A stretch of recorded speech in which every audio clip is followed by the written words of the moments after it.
தமிழ் சினிமாவே இது? எனக்கு வருத்தம்பா, எனக்கு ரொம்ப வருத்தம். இது நம்ம தமிழ் சினிமாவே இது? எப்படி இருந்துச்சு 2000s என்னென்ன மாதிரி ஒரு படத்தில் கதையில் எவ்வளோ திருப்பங்கள், எவ்வளோ நுணுக்கங்கள், எவ்வளோ ஆச்சரியங்கள், எவ்வளோ சந்தோஷங்கள் இருந்துச்சு.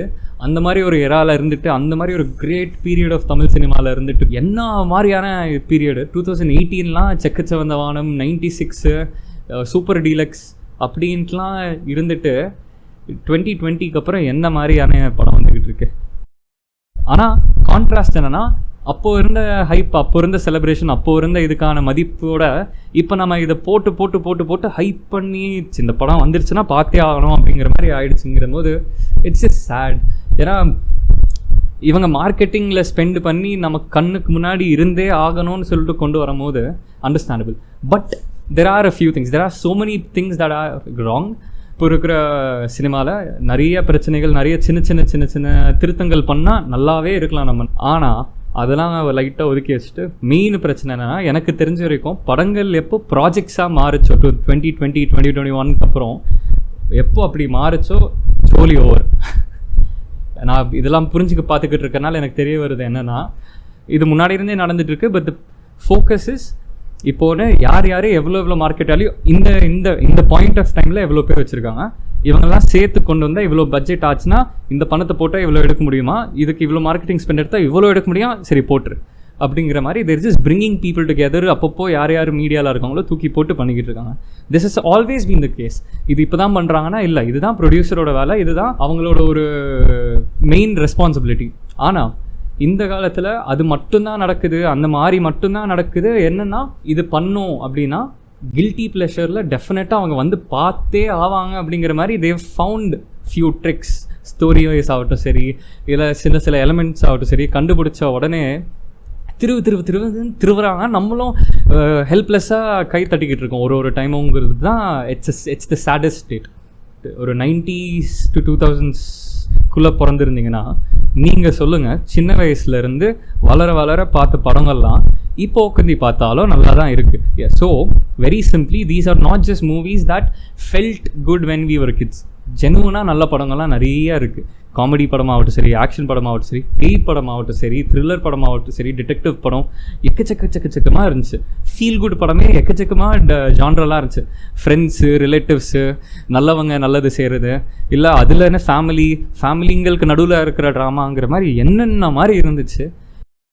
ஒரு நல்ல படம் வந்துச்சு, ஒரு ஃபீல் குட் நல்ல படம் வந்துச்சு. வேறு the director knew what exactly to do. மனித இயல்புலேருந்து வர சில எமோஷன்ஸை தூண்டுற விதத்தில் இருக்கிற படத்தை ஒன்று அழகாக எடுத்து விட்டா. அப்படி இப்போ எப்படி ஜெராக்ஸ் மிஷினில் ஒரு டாக்குமெண்ட்டை எடுத்து ஜெராக்ஸ் எடுத்துகிட்டு அந்த ஜெராக்ஸை திருப்பியும் போட்டு மிஷினில் வச்சு, இல்லை எனக்கு திருப்பியும் ஃபோட்டோ காப்பி வேணும், திருப்பியும் ஜெராக்ஸில் போட்டு திருப்பியும் எடுத்து ஜெராக்ஸையே எடுத்து ஜெராக்ஸ்னு எடுத்தால் கடைசியில் 10வது தடவை வரும்போது எப்படி கருன்னு எதுவுமே தெரியாத மாதிரி வருமோ அந்த மாதிரி இருந்துக்கிட்டு இருக்கோம். ஃபஸ்ட்டு அந்த படத்தை காப்பி பண்ணுறேன்னு சொல்லிட்டு, அந்த ஸ்டைலில் அந்த ஃபீலிங்கை தூண்டுறேன்னு சொல்லிட்டு, அதே மெட்டீரியலை எடுத்து போட்டால் வரோன்னு சொல்லிட்டு பண்ணி இப்படி வருது.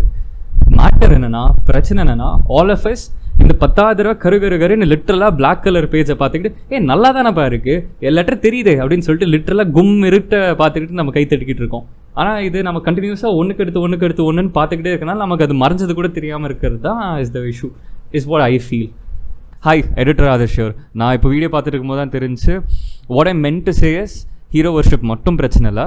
பேசிக்காக மார்க்கெட் பண்ணுறதுக்கு, இந்த படத்தை தள்ளுறதுக்கு ஒரு எலிமெண்ட்டை கண்டுபிடிச்சிக்கிறாங்க. எதர் ஒரே ஒரு சாங்கு, இல்லைனா எதர் தி ஆக்ட்ரஸ், இல்லைனா ஒரு யூடியூப் பர்சனாலிட்டி, இல்லைனா ஒரு ஆக்டர் மட்டும் வச்சுக்கிட்டு இவங்களுக்கு இப்போது ஹைப் இருக்கா, இப்போ மார்க்கெட் இருக்காங்கிற மாதிரி மட்டும் பிடிச்சி தள்ளுறாங்க. Is my main concern.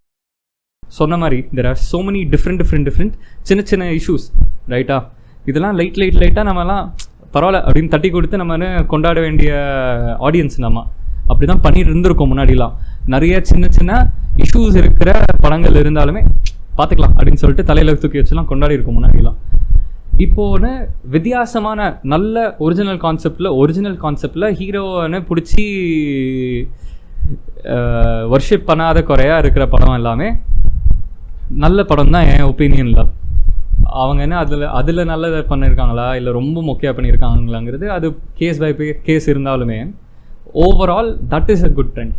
அதை விட்டுட்டு இந்த மாதிரி காலில் விழுந்து விழுந்து எடுக்கிற படத்தெல்லாம் நம்ம வந்து ப்ளீஸ் பார்க்காம நிறுத்திடலாம். அது நம்ம வந்து ஹீரோ நம்ம பார்க்காதனால அவங்க தெருவுலேயும் வரப்போகிறதில்ல, டேரக்டர்ஸ்க்கும் எந்த பிரச்சனையும் இல்லை, அது இன்வால்வ் ஆன யாருக்குமே பிரச்சனை இல்லை. பார்க்குறவங்க பார்த்துட்டு அதுக்கு தேவையான ப்ராஃபிட்டு கொண்டு வந்துடுவாங்க.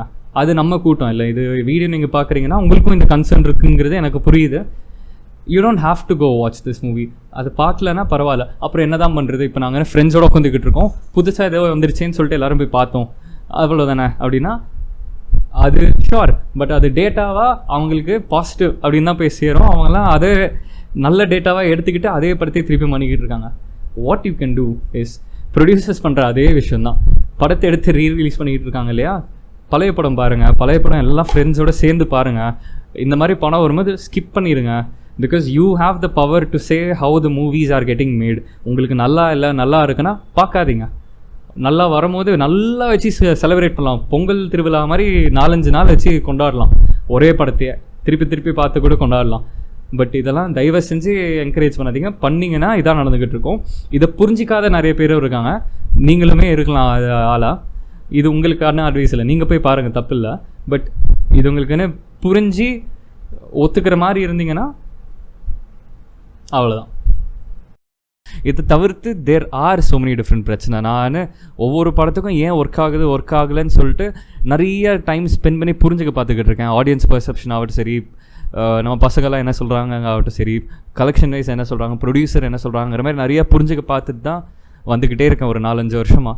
ஸோ நம்ம எல்லாம் பொறுமையாக பேசலாம். ஏன்னா இது மட்டும் சரி பண்ணிட்டா சரி ஆகிடுமானா நாட் ரியலி. நிறைய சின்ன சின்ன விஷயம் இருக்குது, அதெல்லாம் பற்றி பேசுவோம். இப்போதைக்கு இவ்வளோ தான். நான் கொஞ்சம் பிஸியாக இருக்கேன், முடிச்சுட்டு பேசலாம். பாய்.